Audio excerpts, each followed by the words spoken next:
আসসালামু আলাইকুম, সবাইকে ঈদ মোবারক। আজকে গুরুত্বপূর্ণ একটি বিষয় নিয়ে কথা বলবো। আমি এই মাত্র কয়েকদিন আগেই দেখলাম আমাদের এলাকা থেকে একটি ছেলে বিষ খেয়ে মারা গিয়েছে। তার কারণটা হচ্ছিল তিনি জুয়া খেলে প্রায় 60 লাখ টাকার মতো নষ্ট করেছে। এই টাকাগুলা রিকভার না করতে পেরে আত্মীয় স্বজনকে কিভাবে কি বলবে, এই জবাবদিহিতার জন্য ছেলেটি জীবনটাকে শেষ করে দিয়েছে। কিন্তু কেন যদি আমরা যাই, তাহলে একটি বেটিং সাইটে তিনি ইনভেস্ট করতে করতে কিছু টাকা হয়তো প্রাথমিকভাবে পেয়েছে।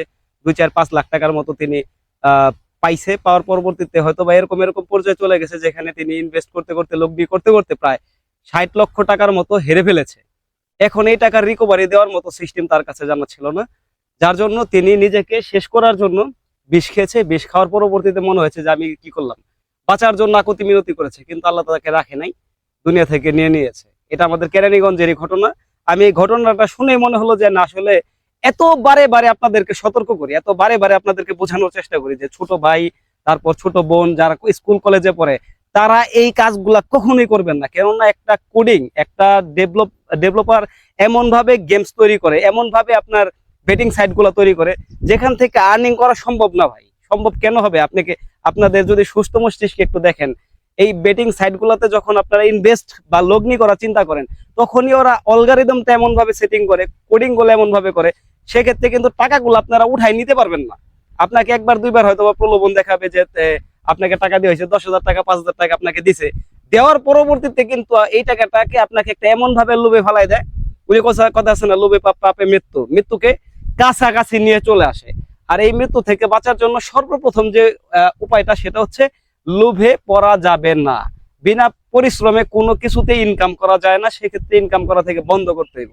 আপনি প্রয়োজনে ফ্রিল্যান্সার হন, গ্রাফিক্স ডিজাইনার হন, কম্পিউটার ট্রেডিং করেন, এগুলা কিন্তু আপনার অনলাইন থেকে ইনকাম করার পথ। কিন্তু অনলাইনে গেম খেলবেন, তারপর আপনারা জুয়া খেলবেন, জুয়া খেলে ঘরের ভিতরে যাইতে বসে আর 3 তাস খেলার দিন আছে নাকি? আপনার যে পুলিশে ধরবো, পুলিশের চিন্তা ভাবনা করে যখন মোবাইলে গেম খেলার চিন্তা ভাবনা করেন, তখন তো আরেকটু ভালো হয় না? তো এই ভালোটা যারা চিন্তা করতে গিয়ে মনে করেন আপনার পস্তাইছেন, যারা পস্তাইছেন, কিন্তু আপনাদের কিন্তু সতর্ক করার এখন সময় এসেছে। আপনার পরিবার পরিজন অন্য কেউ যেন এই ধরনের ঝামেলাতে না পড়ে। সুতরাং এই ধরনের ঝামেলা থেকে বাঁচাতে হলে আমাদের সবাইকেই সচেতন হতে হবে। নট অনলি আমি, নট অনলি আপনারা, কেউ সবাই যদি সচেতন হন, তাহলে এই যে ভাই একটা কয়েকদিন আগে মারা গেল, তার মতো কেউ এই বিপদে পড়বেন না। আমি আবারও বলি, বারবারই বলি যে গেম কোডিং বা আপনার ওই ওয়েবসাইটে থেকে, বেটিং সাইট থেকে টাকা ইনকাম করার জন্য এটা তো সহজ না ভাই যে আপনি বললেন আর হয়ে গেল। এজন্য সবাই সচেতন থাকুন, নিজে সচেতন হন, অন্য কাউকে সচেতন করুন। আমার মনে হয় আমি ভিডিওটা করে আপনার 2, 4 লাখ টাকা ইনকাম করতে আসি নাই যে আপনাদের আমার বারে বারে বলে এগুলি বুঝাইতে হবে। এগুলি বললে আর মানুষ খারাপ বলে যে তুমি হঠাৎ এই গেম টেম এগুলি নিয়ে কথাবার্তা কেন বলো।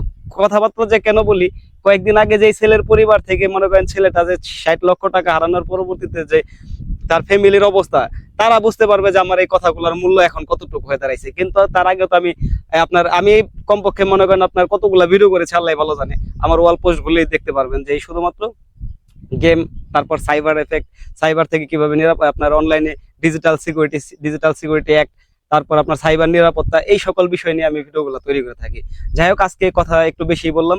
বেশি বলার কারণটা হচ্ছে আপনাদেরকে সতর্ক করা, আর আপনাদেরকে ভালোবেসে আসলে কিন্তু সতর্ক করতে থাকি। কথা আছে না, শাসন করা তারই সাজে সোহাগ করে যে। তো সোহাগের জায়গা থেকে দেখার চেষ্টা করবেন। আমি আপনাদের কাউকে ওরকম শাসন করতে আসি নাই, তবে একটু বলে বোঝানোর চেষ্টা করতেছি আর কি। সর্বোপরি এটাই বলতে চাইবো যে আপনারা এই লোভে পড়ে ফাঁদে পা দিয়ে কোনো কিছুই করবেন না। সবার সুস্বাস্থ্য কামনা, আজকে বিদায় নিচ্ছি। আল্লাহ হাফেজ।